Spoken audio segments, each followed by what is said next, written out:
2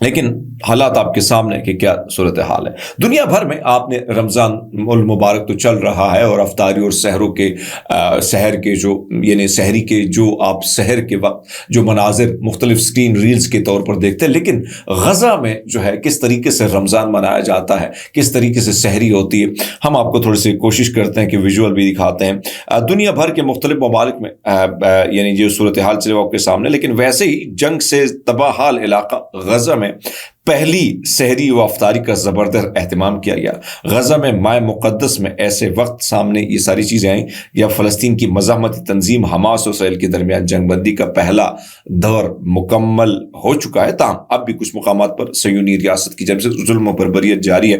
15 ماہ تک جاری رہنے تباہ کن جنگ کے نتیجے میں غزہ کی جو پٹی ہے وہاں پر بسنے والے لوگوں نے پہلی بار کسی حد تک پرامن ماحول میں ماہ رمضان کے مہینے میں پہلی بار جو ہے امن سے یعنی یہ کہہ سکتے ہیں کہ جس طریقے سے پچھلا رمضان تھا، آپ نے میرے ویلوگ دیکھے ہوں گے کہ رمضان لوگ افطاری پر بیٹھتے تھے اور وہاں ان پر بمباری ہوتی تھی. تو یہ افطاری کے کچھ مناظر تھے جو آپ کو اسکرین پر دکھا رہے ہیں. تو جناب آپ کو بتاتے چلے کہ پاکستان میں دنیا بھر میں بڑے بڑے ایونٹس جب آتے ہیں بڑی بڑی دنیا میں ہم انتظار کرتے تھے کہ دنیا میں کئی کرسمس آتا تھا، دیپاولی آتی تھی یا رمضان آتا تھا، تو جتنے بھی غیر مسلم ممالک ہیں وہاں پر 70%، 60%، 50% آف لگ جاتا ہے.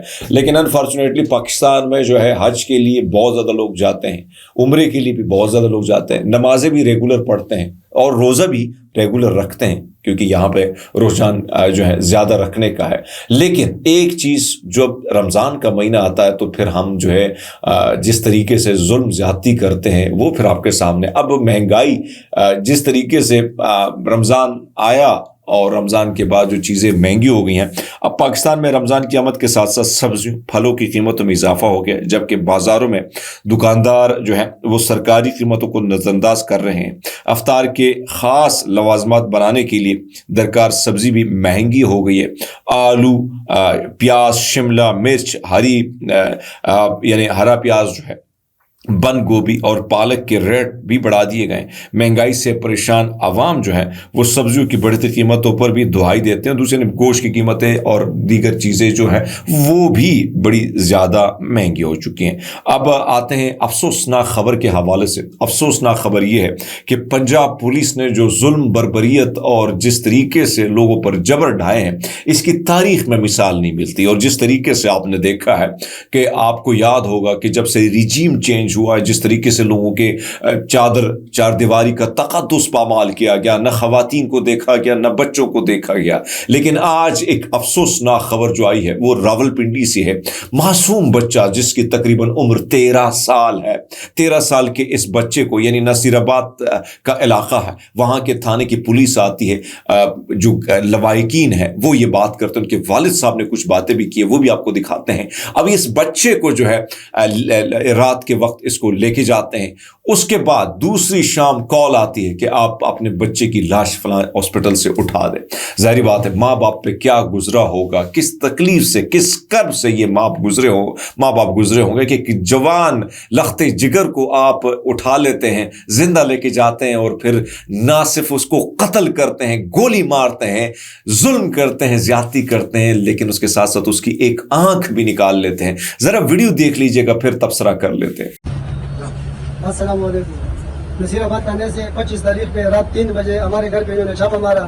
انہوں نے ہمارے بچے کو اٹھایا، 13 سال کا ہمارا بچہ ہے، اس میں کوئی گناہ نہیں ہے. انہوں نے بولے کہ بھائی یہ کیا وہ کیا. انہوں نے ہمارے بچوں کو 7 دن بعد انہوں نے ہمارا لاش دی ہے. ابھی لاش ہمارے ادھر پڑے.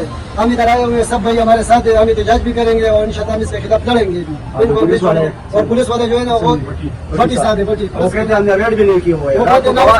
نہ اس کے پاس کوئی گواہ ہے نہ اس کے پاس کوئی بات نہیں ہے. انہوں نے ہمارے اوپر ریپ کیا اور ہمارے بچوں اٹھائے، ہم نے زندہ دیے اور انہوں نے مار دیا. اور ہم نے اس کے خلاف عدالت پیش کیا، نہ اس کو عدالت 7 دن ہو گیا نہ اس کو عدالت لے کے گئے. ادھر اس نے اپنے جگہ پہ بٹھائے، مار کے اس کو ختم کر دیا. وہ اسپتال میں پڑا ہوئے اور گھر سے انہوں نے ہمارے 5 تولے سونا اٹھائے، 2 لاکھ روپے اٹھائے اور انہوں نے ہمارے گھر میں جو سامان تھا انہوں نے اٹھا کے اپنے جیب میں رکھ دی. اور پولیس مقابلے میں نہیں مارا ہوا, ہم نے زندہ دیا ہوا. ہم نے اس کو زندہ دیا ہوا, یہ بولتے کہ بھائی یہ پولیس مقابلے میں مرے. یہ بچہ ہمارا 13 سال کا بچہ ہے اور انہوں نے ظلم کیا ہمارے ساتھ. اس کے خلاف ہم ساری احتجاج پہ کٹے ہوئے ہیں. ہم پھر بھی احتجاج کریں گے انشاءاللہ, پھر بھی احتجاج کریں گے. انصاف چاہیے بھائی, ہمارے ساتھ جاتی ہوا ہے اور چھوٹا بچہ ہے, اگر کوئی غلطی اس میں ہے تو عدالت بھی ہے اور جو ہے وہ قانون بھی ہے, اس کو سزا بھی پھانسی بھی ہو سکتے ہیں, لیکن انہوں نے تانے میں بھی نہیں پیش کیا ہوا ہے. ریڈ کر کے وہ کہتے ہیں کہ ہم نے ریڈ ہی نہیں کیے. کتنے گواہ ہے ہمارے پاس, انہوں نے ریڈ کیا, ہمیں اٹھائے, ہمارے اوپر کپڑے ڈالے ہوئے, ہمیں پیسے چھینے, ہمارے موبائل چھینے, رات کو گھر پہ چھاپا مارا ہوا ہے. یہ انصاف تو نہیں ہے. اگر بچے کے اندر کوئی گناہ ہے تو وہ عدالت بھی ہے وہاں اور سزا بھی وہاں ہو سکتے ہیں. 7 دن میں ان کو تانے پہ نہیں پیش کیا ہوا ہے, تو یہاں پہ جو ہمیں ابھی بلا رہے ہیں کہ بھائی آپ کو لاش وہاں پڑی ہوئی ہے, کیسے اس کو ریڈ, ہم نے خود اس کا ہاتھ میں پکڑا ہے, ریڈ اس کو مقابلے میں مار دیا, نسا ہوا ہے تو مقابلے میں مارا ہوا.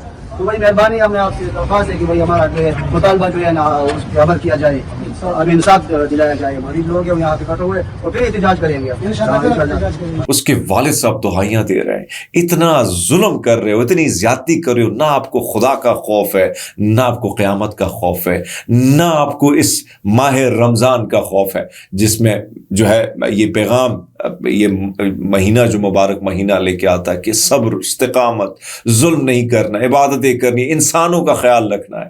لیکن آپ دیکھ لیں کہ یہ پٹھان بچہ بیچارہ, اس فیملی جو ہے وہ برے حالات سے یہاں پہ شفٹ ہوئے ہوں گے. ان کو کیا پتہ کہ پنجاب کی پولیس ایک ظالم پولیس بن چکی ہے, ایک ایسی پولیس بن چکی ہے جو عوام کے ٹیکسوں سے, یہ سو کارڈ محافظ عوام کو ہی لوٹتے ہیں, عوام کو ہی مارتے ہیں, عوام پر ہی گولیاں چلاتے ہیں. تو یہ ویڈیو آپ نے ملاحظہ فرمائی, انتہائی افسوسناک خبر تھی جو میں نے سوچا آپ کے سامنے شیئر کروں. آخری خبر بھی کچھ اچھی نہیں ہے, وہ یہ ہے کہ پاکستان جو ہے ترقی کے بجائے پھر زوال کی طرف جا رہا ہے. ایک طرف تو آپ ٹی وی پر اشتہارات دیکھیں تو ایسا لگتا ہے کہ پاکستان, پرسوں مجھے کسی نے کہا کہ ہرمیت آپ دیکھیں نا, یہ نون لیگ جب آتی ہے کتنا کام کرتی ہے, اس حکومت نے بڑے کام کیے. اسلام آباد میں آپ دیکھیں ہر جگہ رنگینی ہے, ہر طرف فلائی اوور ہے. میں نے کہا بھائی صاحب, اگر آپ کے چہرے کے اوپر میں ابھی کریم شیم لگا دوں, ڈینٹنگ شینٹنگ کر دوں, لیکن جیسے آپ منہ دھوئیں گے تو آپ کے اندر جو چھریاں ہیں, جو دانے ہیں, آپ کے جو یہ سیاہ داغ دھبے ہیں, یہ نظر آنا شروع ہو جائیں گے. تو ریالٹی حقیقت یہ کہ اس ملک کو اس حکومت نے جس طریقے سے کھوکھلا کیا, چاہے وہ سیاسی ہو, چاہے وہ معاشی ہو, چاہے وہ اخلاقی ہو, جس پستی میں پولیس کو دھکیلا گیا, جس طریقے سے ظلم بربریت کی گئی, اس کی مثال نہیں ملتی. اور اب جو بات میں کرنے جا رہا ہوں وہ ایک اور خبر ہمارے پاس آئی کہ پاکستان اس وقت دنیا کے کمزور ترین ممالک میں شامل ہو چکا ہے, جہاں پر اس وقت پاکستان مزید پستی کی طرف گیا ہے. اور پاکستان کا جو پاسپورٹ ہے وہ عراق, سیریا, یمن, افغانستان اور صومالیہ کے ساتھ جو ہے وہ 4تھے نمبر پر آ چکا ہے. مبارک ہو پاکستانیوں, یہ بھی وزیر اعظم شہباز شریف کا ویژن ہے. اپنا بہت سارا خیال رکھیے گا. بہت شکریہ.